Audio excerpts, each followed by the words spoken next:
T'es-tu déjà demandé pourquoi les concessionnaires font tout pour te faire prendre une voiture à crédit?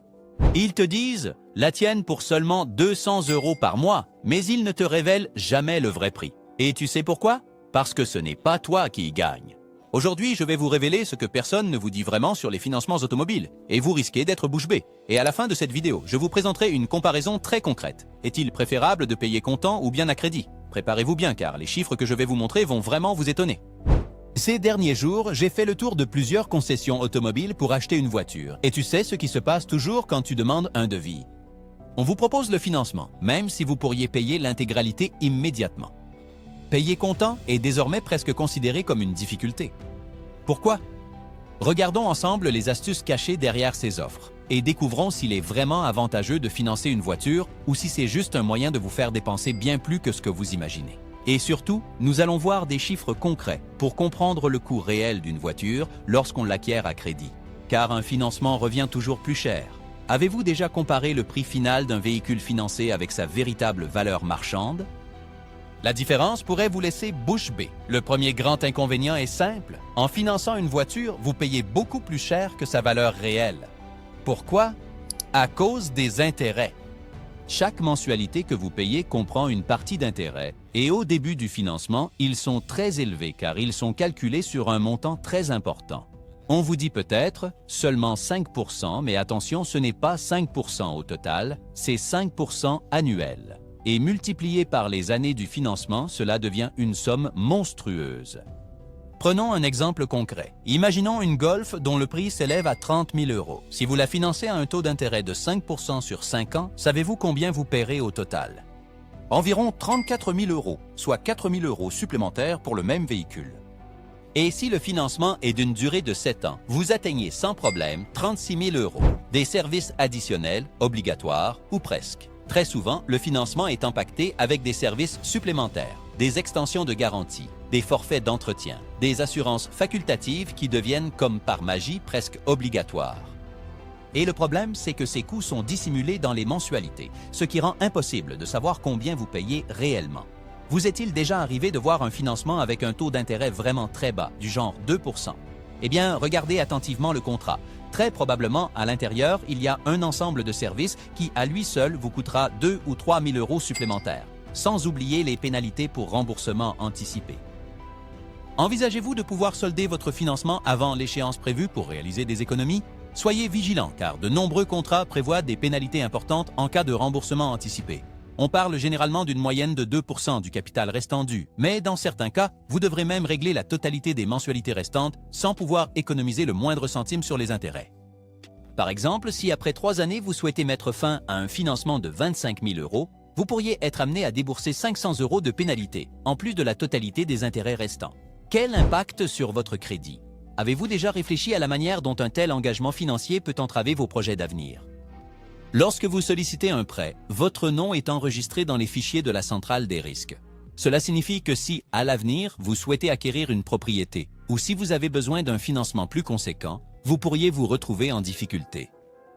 La banque pourrait vous refuser l'octroi d'un prêt immobilier ou vous proposer des conditions bien moins avantageuses. Imaginez que vous possédiez déjà une voiture que vous avez fait financer, avec une mensualité de 300 € par mois. Si vous souhaitez demander un prêt immobilier, la banque le calculera dans votre endettement total et pourrait vous offrir moins d'argent ou des taux d'intérêt bien plus élevés. Au début, la mensualité semble tout à fait supportable. Ce n'est que 200 € par mois. Qu'est-ce que cela représente vraiment?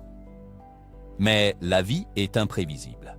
Un imprévu, une dépense inattendue, une période de difficulté, et soudain cette mensualité devient un fardeau insupportable. Et si vous ne payez pas, ils peuvent saisir votre voiture, ou pire encore.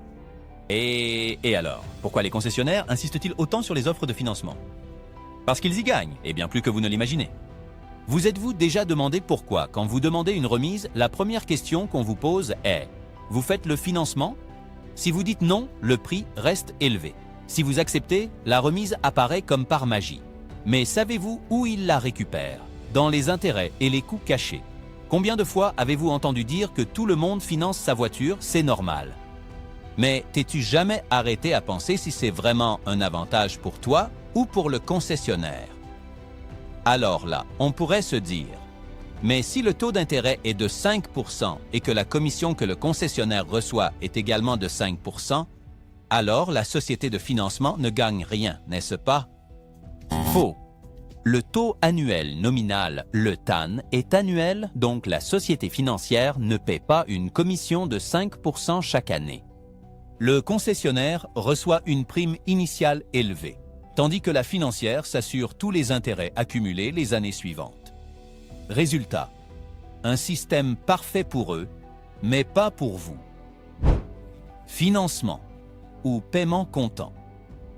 Nous avons bien compris pourquoi les concessionnaires mettent autant l'accent sur les financements. Mais la question la plus intéressante se pose maintenant. Combien nous coûte réellement une voiture si nous choisissons de la financer, par rapport à un achat payé entièrement comptant? Faisons quelques calculs concrets. Prenons l'exemple d'une Fiat Panda. Son prix, si vous la payez comptant, est de 16 000 €.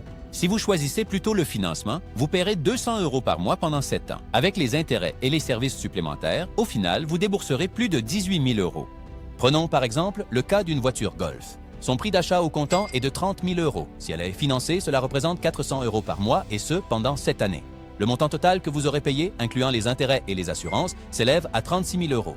Con ce type de financement, en pratique, vous finissez par dépenser en moyenne une somme qui varie de 2 500 jusqu'à 6 000 € supplémentaires. La question est donc, cela en vaut-il vraiment la peine? Le pouvoir de la fidélisation de la clientèle. Un autre avantage majeur pour le concessionnaire, c'est la fidélisation obligatoire de sa clientèle. Et pourquoi donc? Parce que souvent, le financement inclut des services tels que l'entretien, l'assurance et divers forfaits. Cela contraint le client à toujours retourner chez le même concessionnaire pendant des années, même s'il pourrait trouver de meilleures offres ailleurs. Vous pourriez penser, mais je ne suis pas obligé de faire les révisions ou les entretiens chez eux, n'est-ce pas? C'est tout à fait ça, mais si les frais d'entretien ont été intégrés directement dans le montant de votre financement, il devient alors extrêmement compliqué de s'en défaire. Et de cette manière, sans même que vous ne vous en rendiez compte, vous vous retrouvez piégé. Les promotions à taux zéro. Attention au piège. Avez-vous déjà remarqué ces publicités alléchantes avec un TAEG à 0%? Ça semble vraiment incroyable, n'est-ce pas? Mais attention, si le TN est à 0 et le TAEG, le taux annuel effectif global, est à 5%. Cela signifie que vous payez quand même des frais supplémentaires. Selon la loi, le TAEG comprend tous les frais annexes. Les frais de dossier, l'encaissement des mensualités, les frais administratifs.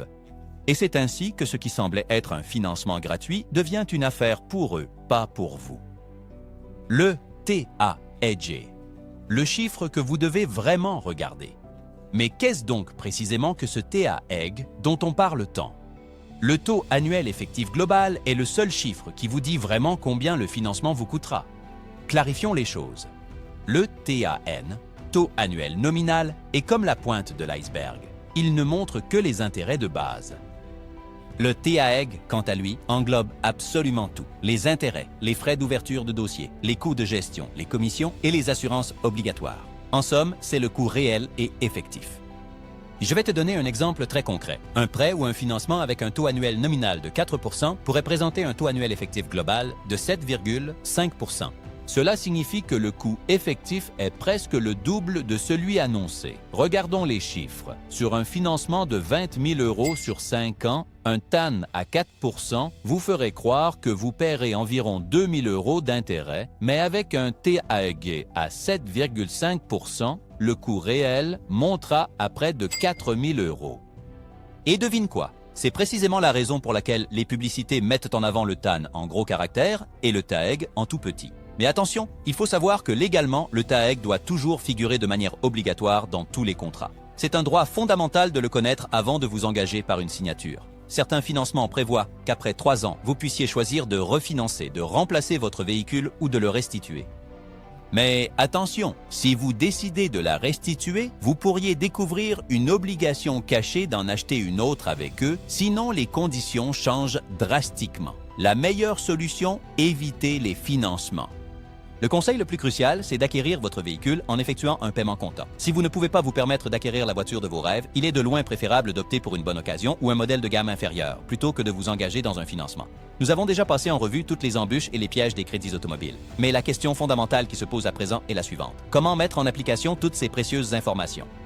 Planifiez à l'avance. Avez-vous besoin d'une nouvelle voiture? Alors, commencez à économiser dès maintenant. Même en mettant de côté seulement 200 € par mois pendant 2 ans, vous aurez un capital de 4 800 €. Pense que cet argent, au lieu de finir dans les poches de la société de financement sous forme d'intérêt, sera à toi. Évalue attentivement toutes les alternatives qui s'offrent à toi. Te sens-tu vraiment pressé d'acheter immédiatement une voiture neuve? Demande-toi sincèrement, est-ce réellement une urgence absolue ou pourrais-tu patienter un peu? Une voiture d'occasion de bonne qualité avec peu de kilomètres au compteur pourrait être une excellente solution temporaire pendant que tu accumules le capital nécessaire. Voici le test définitif. Comparez toujours le coût total. Avant de signer le moindre contrat, vous devez faire ce calcul très simple. Multipliez la mensualité par le nombre de mois, puis ajoutez la compte, et ensuite comparez le tout avec le prix au comptant. La différence, c'est ce que vous donnez à la société de financement. C'est la règle d'or du 20, 4, 10. Voici une règle pratique. Un acompte minimum de 20%, un financement de 4 ans maximum et la mensualité ne doit pas dépasser 10% de votre revenu mensuel. Si vous ne pouvez pas respecter ces paramètres, vous visez probablement une voiture trop chère pour vos moyens actuels. Si cette vidéo vous a permis de considérer le financement automobile sous un angle nouveau, je vous invite à aimer et à vous abonner à la chaîne pour ne pas manquer d'autres contenus. Écrivez en commentaire votre expérience avec les financements et partagez cette vidéo avec toute personne qui envisage d'acheter une nouvelle voiture. Et n'oubliez pas, les concessionnaires sont toujours très bien préparés à vous proposer des financements. Mais maintenant, vous aussi, vous êtes prêts à faire le meilleur choix pour votre avenir financier.